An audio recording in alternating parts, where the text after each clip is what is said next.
वैसे तो आत्माओं को बस एक मनगढ़ंत कहानी माना जाता है, लेकिन लाइफ में कभी न कभी हमारे साथ कुछ ऐसी घटनाएं घट जाती हैं जिसके बाद हम सभी उन चीजों पे विश्वास करने लगते हैं। हमारे देश भारत में ही नहीं बल्कि विदेशों में भी कई ऐसी भूतिया घटनाएं हो चुकी है, जिसके कारण वहाँ के लोग आज भी खौफ में अपना जीवन जीते हैं या फिर रात के अंधेरे में अपने घर के बाहर निकलने से घबराते हैं। 90s-80s के समय जापान के गलियारों में वैसा ही एक डर का साया देखने को मिलता है, जो दिखने में इतनी खूबसूरत कि मानो मन मोह ले। वो महिला रात के अंधेरे में अक्सर अपने सवालों के जवाब ढूंढती, जिसका नाम सुनकर आज भी जापान का बच्चा बच्चा डर जाता है, जिसका नाम है कुचिसाकी ओन्ना। कहा जाता है कि 1970 के समय जापान में एक औरत अपने चेहरे पर एक सर्जिकल मास्क पहने दिखाई देती थी। वो अक्सर छोटे छोटे बच्चों के पास जाकर अपने सवालों के जवाब पूछा करती थी और फिर उस बच्चे की मौत वहीं पे हो जाती थी, जिसके कारण जापान के लोग अपने बच्चों को घर से बाहर नहीं जाने देते थे। यहाँ तक कि उस क्षेत्र के आसपास के बच्चों को उनके माँ बाप स्कूल तक नहीं जाने देते थे और दिन ब दिन जापान के अखबारों में मौत की खबरें आने लगी। तो आइए जानते हैं ऐसा कौन सा सवाल था और कौन सा कारण जिसके कारण कुचिसाकी ओना लोगों की जान ले लेती थी। तो आइए हम जानते हैं कुचिसाकी ओना उन लोगों से क्या पूछा करती थी। कुचिसाकी ओना उन बच्चों के पास जाकर एक सवाल पूछती थी, क्या मैं खूबसूरत हूँ? यह सुनने में एक सिंपल सा सवाल लगता है, लेकिन इसका जवाब देने वाला शायद ही जिंदा बच पाता है, क्योंकि जवाब चाहे कुछ भी हो, दोनों ही सूरतों में उस बच्चे की मौत तय है। गलती से अगर आपने उसके इस सवाल का जवाब ना में दिया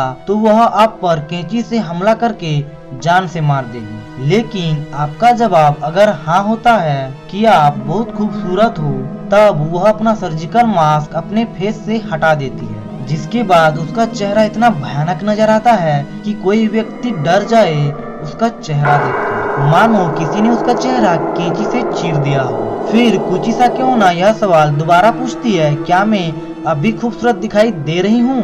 कुचिसाकी ओना का इतना भयानक चेहरा देखकर अगर आप उसके सवाल का जवाब ना में देते हैं तो वो आपको जान से मार देगी, और उसका जवाब अगर हाँ होता है तो कुचिसाकी ओना अपने कैंची से उसके चेहरे पर अपने जैसा घाव बना देती है, जिसके कारण उस बच्चे की दर्द से मौत हो जाती है। जापान में मौतों के सिलसिलों के कारण वहाँ की गवर्नमेंट ने वहाँ के स्कूल जाते हुए बच्चों को पुलिस प्रोटेक्शन देनी पड़ी थी। जापान में बहुत से ऐसे लोग हैं जिन्होंने यह दावा किया था कि रात के अंधेरे में कोई औरत सर्जिकल मास्क पहने और अपने हाथों में कैंची लिए दिखाई देती थी और अगले ही पल आँखों से ओझल हो जाती थी। तो दोस्त, अब आइए हम जानते हैं कुचिसाकी ओना की कहानी, जिसके कारण उसकी मौत हुई थी और वो ये सब आखिर क्यों कर रही थी।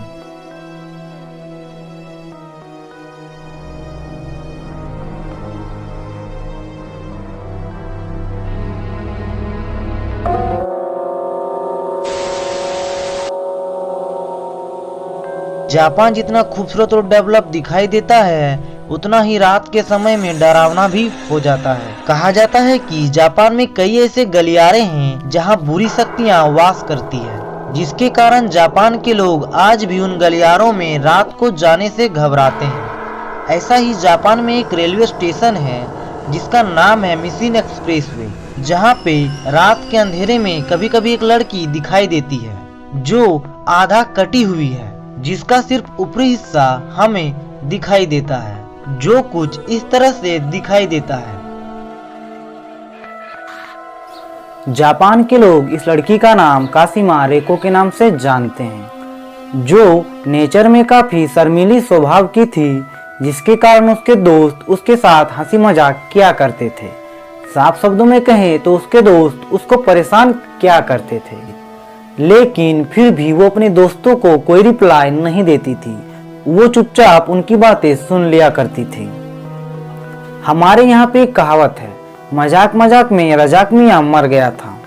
फिर एक दिन होता क्या है, उनके दोस्तों द्वारा किया गया यह मजाक एक हादसा में तब्दील हो जाता है। एक बार काशिमा और उसके दोस्त कहीं जा रहे थे। वे सारे लोग रेलवे स्टेशन एक साथ पहुंच गए थे।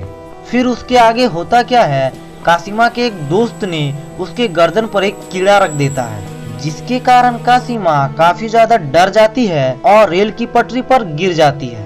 रेल की पटरी में गिरने के कारण उसके पैर में चोट लग जाती है और वो उस रेल की पटरी से उठ नहीं पाती है। फिर अचानक रेल की पटरी पर एक रेलगाड़ी आ जाती है और कासिमा को 2 टुकड़ों में बांट देती है, जिसके कारण उसके बॉडी से काफी ज्यादा खून निकलने लगता है। उसके शरीर के 2 टुकड़े होने के बाद भी कासिमा काफी देर तक जिंदा रहती है और वो अपने दोस्तों से मदद भी मांगती है, लेकिन ये सारी घटना देखकर उसके दोस्त काफी डर जाते हैं और वहाँ से भाग जाते हैं और फिर वहीं पे कासिमा रेको की तड़प तड़प कर मौत हो जाती है।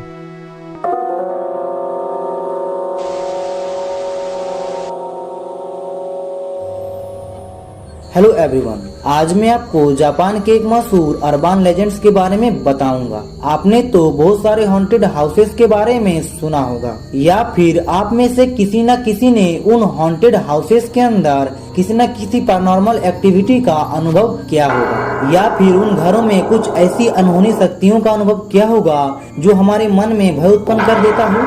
आप में से बहुत सारे लोगों ने कुछ कर्स ऑब्जेक्ट के बारे में भी सुना होगा, जैसे कि ये डॉल।